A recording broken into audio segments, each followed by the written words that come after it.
Welcome to Our Planet Too Big to Fail.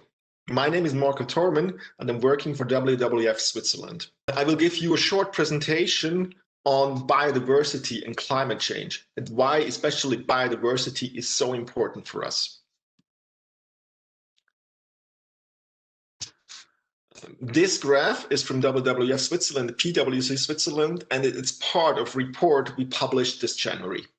And it shows the negative feedback loop of climate change and biodiversity loss. And this is a fact many people, especially also in the financial sector, are not really aware of. That climate change and biodiversity loss are two sides of the same coin. But why is biodiversity loss such a big danger for us? Biodiversity, so the nature all around us, all the animals, trees and woods, rivers, oceans, lakes, they absorb a lot of the carbon we produce. But the warmer it gets, we will lose nature, we will lose biodiversity. So less carbon can be absorbed. So it will get warmer. If it gets warmer, again, we will lose more biodiversity. So less carbon can be absorbed, and so on and so on. So it's a perfect example of a negative feedback loop. And these are some examples of what will happen if global warming is stopped at 1.5 degrees. So for the divers among of you, we will lose 70 to 90% of our coral reefs. And if global warming is at 2 degrees or above, we will lose all of our coral reefs. So we have to be aware of this effect. And another thing why biodiversity is so important for us is because it creates values for us. And here are some examples. So for instance, pharma industry, 70% of all cancer drugs, they have a natural origin. And then keep in mind the WHO report from this January, where it was projected that by 2040, the number of cancer cases will increase massively. So we have to be careful that we are not destroying the basis of our medication, of our pharmacy. Or food industry, 70% of most commonly used crops rely on insect pollination, so bees and other insects. Now imagine what might happen if we lose all the bees and all the insects. Who will do this pollination? We don't have a solution for that. But for sure, whatever it will be, it might increase the costs of food. And of course, this will be a huge problem, especially for the poor people around the globe. So we have to be aware that biodiversity creates values for us.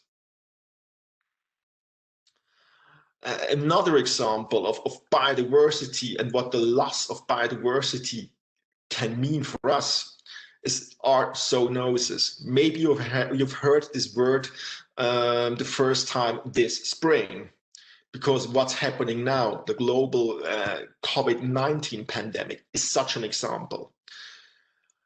It means that if humans and animals are getting closer and closer, the chances that viruses and germs, diseases, which so far were only stayed between animals, that they will make the jump on humans and infect us. And so the loss of natural habitats for animals is really a threat for us. And here are some examples of such diseases. So for instance, SARS or MERS in the early 2010 years, or Ebola with a mortality up to 90%. And then of course, COVID-19 with so far close to 70 million cases all around the globe and more than 1.5 million deaths. So this is another example of what might happen if we lose more biodiversity. So that's the reason why we have to take care of our nature. Because if we continue the way we do now, the risks of future pandemics will increase. How can the companies protect our nature, our biodiversity?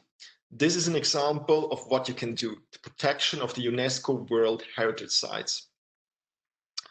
Last year, WWF, together with UNEP FI, PSI, UNESCO, and several global insurance companies, presented this guide on how insurance companies can protect the World Heritage Sites.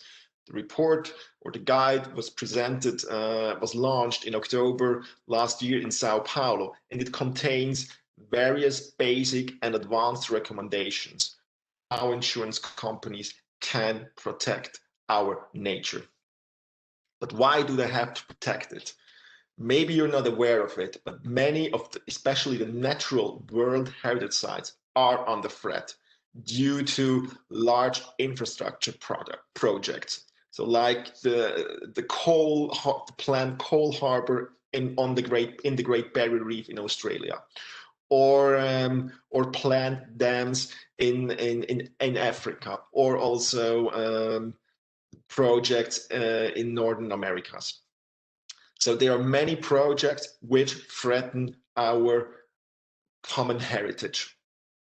And you have to be aware that the UNESCO World Heritage Sites, they only make up 1% of our Earth's surface. And we are not even able to protect this 1%, apparently. So this is something how insurance companies, but also banks, could protect nature. Another example are nature-based solutions. And this is an example of how insurance companies can ensure biodiversity. It's the example of the Mesoamerican Barrier Reef system in front of Mexico, and this coral reef is insured now by Swiss Re, one of the largest reinsurance companies on the globe.